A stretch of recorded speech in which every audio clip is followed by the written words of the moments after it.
जहां पर सबसे ज्यादा बाजार पर दबाव बना हुआ है, इसका कारण जान लेते हैं। डॉक्टर रेड्डीज, नजर डालिए, तेज गिरावट आ रही है, डेज लो पर है, 11% नीचे है ये काउंटर। नतीजों के बाद ही ये पूरी की पूरी गिरावट आई है। तो क्या हुआ नतीजों में ऐसा खास, या क्या आया कंपनी की तरफ से जो स्टॉक इतना नीचे है, और साथ ही बाकी फार्मा कंपनीज पर इसका क्या इंपैक्ट आते हुए दिख रहा है, जानते हैं इसके बारे में देवांशी के साथ। देवांशी, बताइए क्या चल रहा है फार्मा पैक में आज।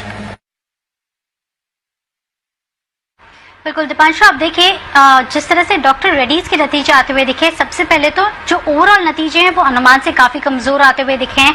इस बार हमने देखा है कि इनका जो कामकाजी मुनाफा और मार्जिन्स हैं वो काफी लो हैं जो अनुमान किया था उससे, और मेनली जो सहारा मिलता हुआ दिखा है कंपनी को वो भारतीय कारोबार से मिलता हुआ दिखा है। साथ ही हमने देखा जो कोविड से रिलेटेड मेडिसिन है वहां पे बिक्री अच्छी हुई है, और इसी के चलते इस बार थोड़ा सा सहारा मिला है। नॉर्थ अमेरिका यानी कि यूएस की जो बिक्री है वहीं पे सबसे ज्यादा प्रेशर आता हुआ दिखा है। इस बार कंपनी ने कहा था कि 6 नए प्रोडक्ट्स कंपनी ने लॉन्च किए हैं, इसके बावजूद एकदम सपाट ग्रोथ इस बार आती हुई दिखी है, 1% तक की ग्रोथ है। लेकिन मैं आपको बता दूं कि जो यूएस में प्राइसिंग प्रेशर है इसको लेकर ऑलरेडी चिंता बाजार में बनती हुई दिखी थी। नतीजों से पहले सब यही मान के चल रहे थे कि जो यूएस की प्राइसिंग प्रेशर है इसके चलते इस बार कंपनीज पर प्रेशर आ सकता है। केवल जो घरेलू कंपनी जो घरेलू बिक्री है उसी से सहारा इस बार मिलता हुआ दिखेगा। लेकिन जिस तरह से प्राइसिंग प्रेशर अब यूएस मार्केट में डॉक्टर रेड्डीज में देखने मिल रहा है, इसी के चलते जहां पे भी ज्यादा एक्सपोजर है स्पेशली जेनरिक्स कारोबार में, ये जो सेगमेंट है वहां पे सबसे ज्यादा प्रेशर आता हुआ दिख रहा है, क्योंकि कंपटीशन काफी बढ़ती हुई दिख रही है और इसी के चलते अब काफी ज्यादा दबाव आता हुआ दिखा है। इसके चलते हमने देखा है कि इस बार ओवरऑल भी बिक्री कम होती हुई दिखी है कोविड के चलते। अब देखिए कुछ और कंपनीज जहां पे यूएस में उनका बड़ा एक्सपोजर है स्पेशली जेनरिक सेगमेंट में, वहां पे अगर मिड कैप कंपनीज की बात करें तो एलेम्बिक ने भी अभी फिलहाल अपने नतीजे घोषित किए थे कल ही। वहां पे भी हमने देखा कि यूएस के चलते ही इतने खराब नतीजे आते हुए दिखे थे कंपनी के। इसके साथ ही आप देखिए डॉक्टर रेड्डीज के अलावा ऑरबिंदो फार्मा है जहां पे सबसे ज्यादा इंपैक्ट होता हुआ दिखेगा। ग्लेनमार्क फार्मा यहाँ पे भी इंपैक्ट ज्यादा है क्योंकि जेनरिक एपीआई कंपनी बनाती है। टोरेंट फार्मा है, सनोफी है, ये सब कंपनीज है जहाँ पे हम देखते हैं कि थोड़ा सा प्रेशर ज्यादा है।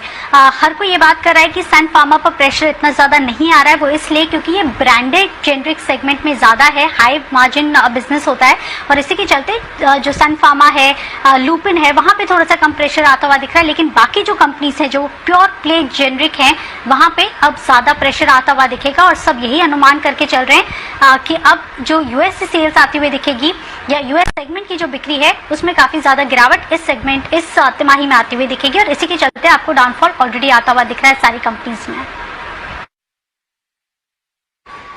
अच्छा, तो देवांशी आप ये कह रहे हैं कि ये प्रॉब्लम जो है खाली डॉक्टर रेड्डीज की नहीं है और इनके नतीजों की नहीं है, ये प्रॉब्लम पूरे इंडियन फार्मा कंपनी की है जो जेनरिक दवाएं बनाकर अमेरिका में एक्सपोर्ट करते हैं, उन सब के लिए। बिल्कुल सर, ज्यादातर जो भारतीय कंपनीज हैं जो फार्मा कंपनीज हैं वो यूएस में जेनरिक का बिजनेस करती हैं और वहीं पे उनकी सबसे ज्यादा बिक्री होती है, और इसी के चलते आप देखिए प्राइसिंग प्रेशर अब आता हुआ दिखा है तो सारी कंपनीज पर इम्पैक्ट होता हुआ दिखेगा। तो इतना प्राइसिंग प्रेशर अचानक से आ गया कि डॉक्टर रेड्डीज 10-12-15% गिर जाए, एकदम से रिजल्ट खराब हो जाए, ये क्या एकदम थोड़ी हुआ होगा? ये पहले से पता होगा ना, मतलब अचानक आज ऐसे क्या हो गया? सर अनुमान ऑलरेडी था, लेकिन जो अनुमान ऑलरेडी जो लोअर साइड पे था उससे भी अब ज्यादा प्राइसिंग प्रेशर इस बार नतीजों में आता हुआ दिख रहा है। ज्यादातर कंपनीज जो हैं वहां पे उम्मीद ये थी कि इस बार फ्लैट बिक्री आ सकती है यूएस से या फिर 1% तक की गिरावट आ सकती है, लेकिन अब जिस तरह से प्राइसिंग प्रेशर आते हुए दिख रहे हैं तो अब चिंता ज्यादा बढ़ती हुई दिख रही है कि अब एस्टिमेट्स यही बन रहे हैं कि बाकी कंपनीज पर भी आपको ज्यादा गिरावट आती हुई दिखेगी। बात तो ठीक है। अच्छा, तो अब ये जो एलेम्बिक फार्मा और डॉक्टर रेड्डीज के नतीजों में जो कुछ हुआ, बाकी फार्मा कंपनियां जो अमेरिका में जेनरिक दवाओं का कारोबार कर रही, सबके रिजल्ट फिर ऐसे ढीले रहेंगे इस बार?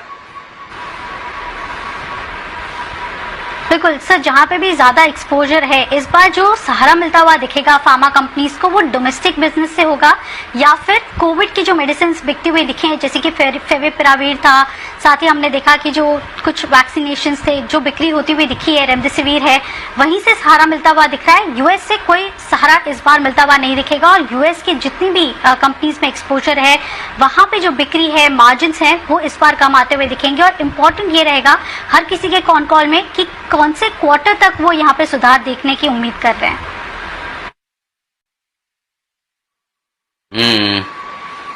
ओके, ये है आपके लिए अमेरिका में सारा जो जेनरिक कारोबार करने वाली कंपनियां हैं उनके लिए मार्जिन्स पर दबाव, प्रेशर, ये सब कुछ दिख रहा है। जैन साहब, क्या कुछ थोड़ा सावधान रहने की जरूरत है या खरीदारी करने का मौका है, बताएं। अच्छा, देवांशी इससे पहले कुछ कहना चाह रही है, देवांशी की बात एक बार पूरा कंप्लीट करें। जी देवांशी, कुछ और जोड़ना चाहती हैं आप, राइट?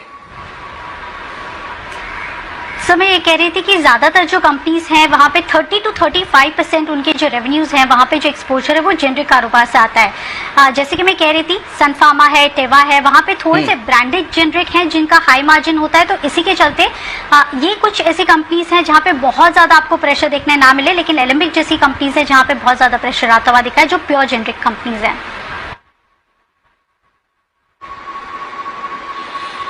ओके, तो ये है आपके लिए अमेरिका में पूरा का पूरा कारोबार करने वाली, जेनरिक दवाओं का कारोबार वाली कंपनियों पर मुश्किल समय। जैन साहब, कैसे देखते हैं आप, और क्या कोई इस तेज गिरावट में खरीदने का मौका है या इंतजार करें? इंतजार तो करना चाहिए। देखिए, ये न्यूज है, नेगेटिव न्यूज है, और मैं जो शुरुआत में कह रहा था जब मार्केट की कमेंट्री की बात हो रही थी, तो मार्केट पनिश जबरदस्त कर रहा है। जहां पे भी रिजल्ट्स के इश्यूज आ रहे हैं, तो आज एलेम्बिक फार्मा और डॉक्टर रेड्डी दोनों अच्छे खासे एक्सीडेंट्स है। तो ऐसे एक्सीडेंट्स आते हैं तो थोड़ा वेट ही करना चाहिए और एक बार स्टेबल होने दें। और सारे ही इंडियन फार्मा कंपनीज, वहां पे इश्यूज आ रही है, उन चीजों की याद दिला रहे, जैसे एक बार यूएस एफडीए के इश्यू जब भी आते थे, ये सारे फार्मा कंपनीज अंडर परफॉर्म करने लग गए थे। और अब जैसे जैसे वो एफएमसीजी, एमएनसी कंपनीज जो है फार्मा की, वहां पे कॉन्फिडेंस पहले भी था और अभी वापस से बढ़ रहा है। जैसा कि मैं सनोफी रिसेंटली रेकमेंड किया था 10 की कमाई में, वो स्टॉक बहुत बढ़िया, ग्रीन में। फाइजर जबरदस्त, वो इनफैक्ट हमने काफी क्लाइंट्स को भी रेकमेंड किया और यहाँ पे भी हमने रेकमेंड किया हुआ है। 6000 के लेवल्स आज चूंकि थोड़ा करेक्ट हुआ है। ग्लैक्सो, वहां पे रिजल्ट्स ठीक थे, सो मार्केट्स ने उनको पनिश नहीं किया। So MNC pharma can be the key, और वहां पे फंडामेंटल्स और वहां पे वैल्यूएशंस अभी भी बहुत ज्यादा महंगे नहीं है फाइजर जैसे। और इनफैक्ट सनोफी तो बहुत ही जबरदस्त कंसोलिडेटेड है, so I am very very bullish on Sanofi. तो मेरे हिसाब से बिल्कुल इन स्टॉक्स पे ध्यान दें, बाकी वेट एंड वॉच वाली स्ट्रेटेजी रखनी चाहिए।